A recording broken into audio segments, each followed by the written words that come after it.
But Peter said, Ananias, why has Satan filled your heart to lie to the Holy Spirit and keep back? What are you keeping back? We're all holding something back. We're always holding something back.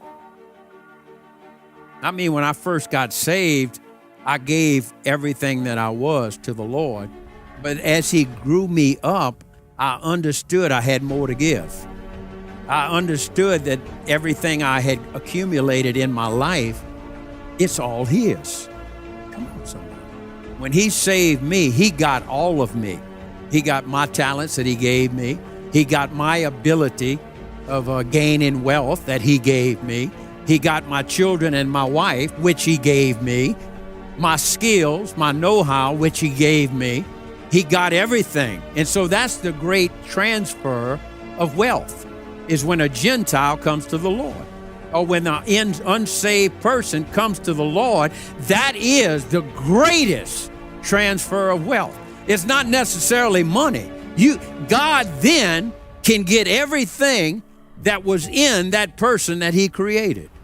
The talent, the gifting, the call, everything is now working for the kingdom of light. While it remained, was it not your own? And after it was sold, was it not in your control? In other words, when he said, Lord, I'm going to give this, it hadn't been sold yet, but it was his.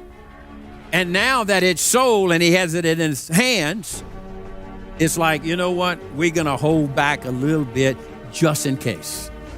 Well, the spirit that moved on him, on his heart to do that, will be the same spirit that he'll walk in by faith to give what he needs to give and to know that the Lord's going to provide for him. We need to know when we give, we're not being subtracted from.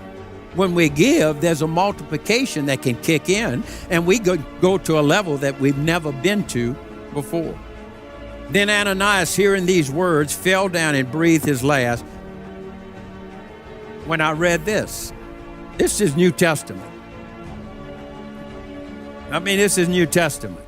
I never understood this, but this is what the Lord showed me. If you holding back anything from the Lord, I mean, if you keep holding back, you keep frustrating the grace of God, you'll end up on your back defeated. You'll bury yourself. You'll be so buried in the flesh. You'll be so buried in yourself. You understand? Self-ambition and trying to keep it all together. You'll end up flat on your back. I was flat on my back before I gave Christ my life. It all looked good, but I was hurting on the inside. Did y'all get this? Now, because this happened in church, something needed to happen to keep this revival going. And I think this is the key for us to see the move of God in this church. So great fear came upon all those who heard these things.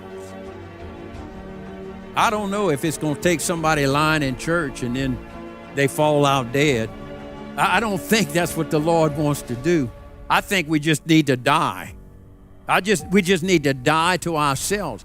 But after this thing happened and everybody in the church witnessed it and then heard about it, the fear of God fell upon them.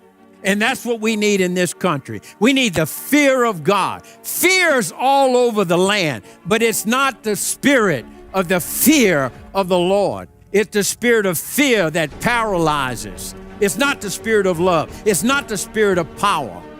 We need the spirit of the fear of God to fall on the church again, that we will be quick to respond to the voice of the Lord.